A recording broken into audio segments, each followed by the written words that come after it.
नमस्कार दोस्तों, हम इस वक्त पहुँचे हैं जिला गौतम बुद्ध नगर नोएडा में। और यहाँ पे जैसे आप देख पा रहे होंगे कि आध्यात्मिक प्रोग्राम चल रहा है। इस प्रोग्राम की हम पूरी कवरेज आपको दिखाएंगे अपने चैनल के माध्यम से। और मैं यहाँ पे कोई किनोपी लगी है और किनोपी में कुछ श्रद्धालु बैठे हैं जो संत रामपाल जी महाराज के हैं। और यहाँ पे कुछ हमें अच्छी बुक दिख रही हैं। बुक के बारे में पूछता हूँ उनसे। नमस्कार सर, आपका क्या नाम है? विजय प्रकाश दास। सर कहाँ से आए? हम आए हैं गढ़ी चौकंडी सेक्टर 69 नोएडा। यहाँ पे जो प्रोग्राम हमें को देखने को मिल रहा है, ये किस तरीके से प्रोग्राम चला? और ये हमारे गुरु संत रामपाल महाराज जी का सत्संग है। और यहाँ नशा मुक्त और दहेज मुक्त ये सब और जो भ्रष्टाचार मुक्त ये सब ऐसा समाज बनाया जा रहा है हमारे गुरु जी द्वारा।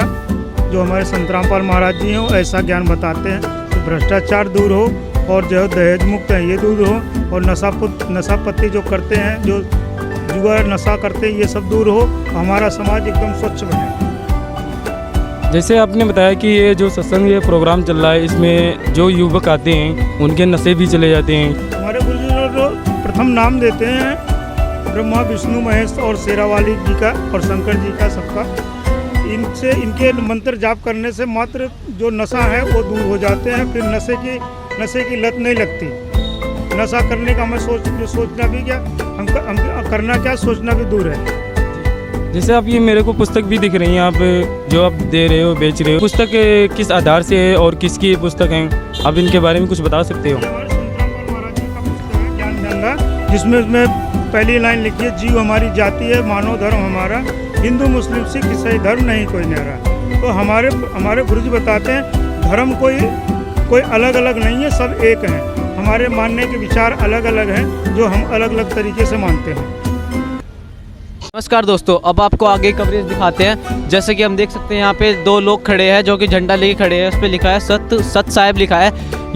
ये लोग जो लोग यहाँ पर आ रहे हैं सत्संग सुनने के लिए, जैसे कि सामने देख सकते हैं सत्संग चल रहा है। उस सत्संग में जो लोग आ रहे हैं उनका स्वागत करने के लिए सब लोग खड़े हैं यहाँ पे। नमस्कार जी। जैसे कि हम देख रहे हैं यहाँ पे लाइन जारी है, लोग जा रहे हैं इधर साइड। वो किस विषय में जा रहे हैं? जी सत्संग सुनने के लिए जा रहे हैं। अच्छा, सत्संग से जो है लोगों पर क्या प्रभाव पड़ रहा है? आजकल देख रहे हैं हम हर जगह पर सत्संग हुए जा रहे हैं, आयोजित किए जा रहे हैं। इससे प्रभाव युवा पीढ़ी पे क्या प्रभाव पड़ता है? ये परमात्मा जी के सत्संग सत्य ज्ञान है। गीता कुरान बाइबल सबसे निचोड़ निकाल के बताते हैं और सत्य ज्ञान बताते हैं। और युवा संघ ज्ञान के लिए हमें गुरुजी बताते हैं और नाम दाम दे करके मोक्ष की प्राप्ति के लिए मार्ग बताते हैं। नमस्कार जी। नमस्कार मैम। आप यहाँ पे क्या करने आई हैं? मैं परमात्मा का ज्ञान सुनने के लिए, सत्संग सुनने के लिए। कौन से गुरु हैं आपके? संत रामपाल जी महाराज। आपने संत रामपाल जी महाराज जी से ही गुरु दीक्षा क्यों ली? भारत में और भी कितने धर्म गुरु हैं जो पूजा बताते हैं, हमारे हिंदुओं के लिए बहुत कुछ बताते हैं, उनके कितने सारे अनुयायी हैं। आपने संत रामपाल जी महाराज जी से ही दीक्षा क्यों ली? उनसे इसलिए ली हमने नाम दीक्षा क्योंकि वो शास्त्रों के अनुसार हमें ज्ञान बताते हैं, सत्संग सुनाते हैं और पूरा ज्ञान हमें शास्त्रों के अनुसार खोल के पूरा ज्ञान सुनाते हैं। हर चीज़ को उन्हें खोल के बता दिया है कि ऐसे करना है, ऐसे करना है। शास्त्रों के अनुसार उन्होंने सारा ज्ञान हमें भक्ति बताई है और उससे हमें बहुत लाभ होता है। तो क्या आपके और आपके गुरुजी के अनुसार जो बाकी के धर्म गुरु हैं वो शास्त्र अनुसार भक्ति नहीं बताते? नहीं, वो शास्त्र अनुसार भक्ति नहीं बताते हैं। धन्यवाद मैम। सत्य है। उन्हीं की कोई देवी को पूज रहा है, कोई झाड़ी को पूज रहा है, कोई किसी को पूज रहा है, इससे कोई लाभ होने वाला नहीं है। यहाँ पर सत्संग के माध्यम से यही बताया जाता है कि हमें क्या करना है, क्या नहीं करना है।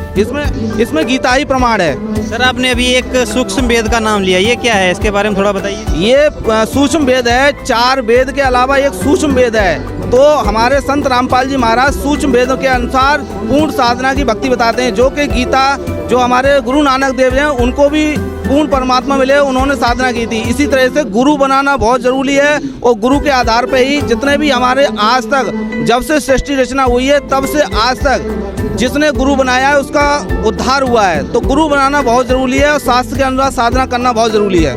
आपके अनुसार पूर्ण परमात्मा कौन है? वह आज के द्वारा आज के युग में पूर्ण परमात्मा संत रामपाल जी महाराज ही हैं जो पूर्ण सद्भक्ति देते हैं। सारे सदग्रंथों में जिस तरीके से समुद्र में सारी नदियां मिल जाती हैं, उसी तरह से ये जितने भी आज जो सदग्रंथ बने हुए हैं वो सारे सदग्रंथ पूर्ण संत गुरु रामपाल जी महाराज जी द्वारा प्रमाणित और एक एक सदग्रंथ में बताया गया। कुरान में भी बताया हुआ है कि आयत नंबर 25 से 59 में बताया हुआ है कि जिसने 6 दिन में सृष्टि रची और 7वें तखत पर जा विराजा वो पूर्ण परमात्मा है, जिसको हम बाखबर कहते हैं। और हमारे हिंदू धर्म में उसको जो है तत्वदर्शी संत कहते हैं। तो जैसे कि मैंने आपसे अभी पूछा था कि पूर्ण परमात्मा कौन है, तो आपने वह संत रामपाल जी महाराज को दिया। कोई इंसान परमात्मा कैसे हो सकता है, इसके बारे में थोड़ा बताइए। इसलिए हो सकता है कि जिस तरीके से कि ये मनुष्य शरीर है, इस मनुष्य जैसे एक बिजली का तार है, बिजली के तार में आवरण ऊपर होता है, लेकिन अंदर जो मेन जो पावर होती है उसके द्वारा कनेक्शन लेने पर पूरे जो है घर के जो हीटर बिजली सब कुछ चल जाता है। उसी तरीके से ये जो 5 तत्वों से बना हुआ शरीर है, जब हम पूर्ण परमात्मा से नाम दीक्षा लेने के बाद में जैसे कहते हैं हाड़ चाम की देह में अमृत दूध पिबंत, ऐसे इस घटपिंड के अंदर ऐसे उपजय भगवंत। तो ये हमारा पूर्ण परमात्मा है। जब आप पूर्ण परमात्मा की शरण में आएंगे तो आपको स्वयं पता चल जाएगा कि जगत जनाए और जिन सकलू ने ते हर जाने ना है, और जिन आँखों से सब देखा है ते आँखें देखना है। अपनी आँखों से सारा संसार दिखाई देता है, खुद की आँखें नहीं दिखाई देती। तो ये जो पूर्ण परमात्मा है, ये पूर्ण परमात्मा एक आईने के समान है। आपको केवल सच्चाई दिखाएंगे और उनकी जो सद्भक्ति है वो सद्भक्ति आपको जो है एक परछाई के समान है, जो आपके ज़िंदगी के साथ भी और ज़िंदगी के बाद भी आपको दिखाई देगा। हाँ, यही पूर्ण परमात्मा है। संत रामपाल जी महाराज के जो कार्य हैं उनसे आज के समाज पर क्या प्रभाव पड़ सकता है?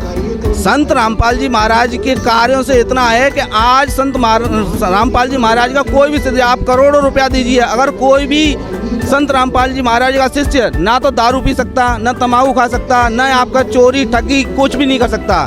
तो कहने का भावार्थ ये है हमारा कि जब तक हम एक लोहे के समान हैं, जब तक पूर्ण परमात्मा है, ये हैं आपके एक जैसे कि सोने को जो जैसे लोहे को सोना बना देता है, इस तरीके से पारस हैं। तो पूर्ण परमात्मा एक पारस हैं और हम है लोहा। जब तक आपको नाम दीक्षा नहीं मिलेगी तब तक आप जो सोने में परिवर्तित नहीं हो सकते।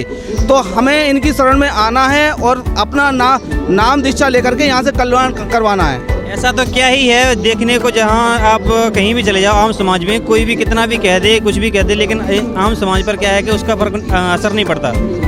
संत रामपाल जी महाराज के जो फॉलोअर्स हैं उनमें ये देखने को मिलता है, उन पर वो चीज़ें कैसे असर कर जाती हैं? इसलिए असर कर जाती हैं। आप देखिए, एक पिता, छोटी सा एग्जाम्पल, एक पिता अपनी बेटी की शादी के लिए पूरा जीवन निशावर कर देता है, उसे रात को नींद भी नहीं आती। संत रामपाल जी महाराज ने जिसने नाम दीक्षा ले रखा है, जो उनकी शरण में है, तो उनके अनुयायी ना तो दहेज लेते हैं ना दहेज देते हैं, और उनका पिता पूरे जीवन भर सुखमय जीवन कटाता है और जहाँ भी बेटी जाती है वहाँ भी आनंद में रहती है। तो अब कहने का भावार्थ ये है हमारा कि यहाँ पर हर तरीके से लाभ ही लाभ है। एक बार नाम दीक्षा लेने के बाद ऐसे परिवर्तन हो जाएगा कि आप सोच भी नहीं सकते, एकदम कायाकल्प हो जाएगी। इस शरीर पर इफेक्ट पड़ता है। जैसे कि प्रधानमंत्री एक देश का राष्ट्रपति होता है, उसके वचन में इतनी शक्ति होती है कि वो कहते कि यहाँ पर एक अस्पताल बनना है तो बन जाता है। इसी तरह से पूर्ण परमात्मा की शक्ति में कि ये चीज़ होनी है तो होनी है, तो ये जो मानव शरीर अपने आप चेंज हो जाता है, ये शक्ति है। संत रामपाल जी महाराज के बारे में थोड़ा अपने विचार व्यक्त करें, थोड़े कुछ और। संत रामपाल जी महाराज के बारे में जितना बताऊं उतना कम है। जो व्यक्ति संत रामपाल जी महाराज जी के शरण में आ चुका, वो आज चोरी नहीं करेगा, ठगी नहीं करेगा, ये जितने भी इंटॉक्सिकेटर जो हैं आपके नशीले पदार्थ का सेवन नहीं करेगा, हमेशा दया 5 जो विकार हैं उन चीज़ों से दूर रहेगा, काम इनसे दूर रहेगा। ये जितने भी अच्छाई हैं वो उसके अंदर असर करेंगी और जो बुराइयां हैं वो बाहर निकल जाएंगी।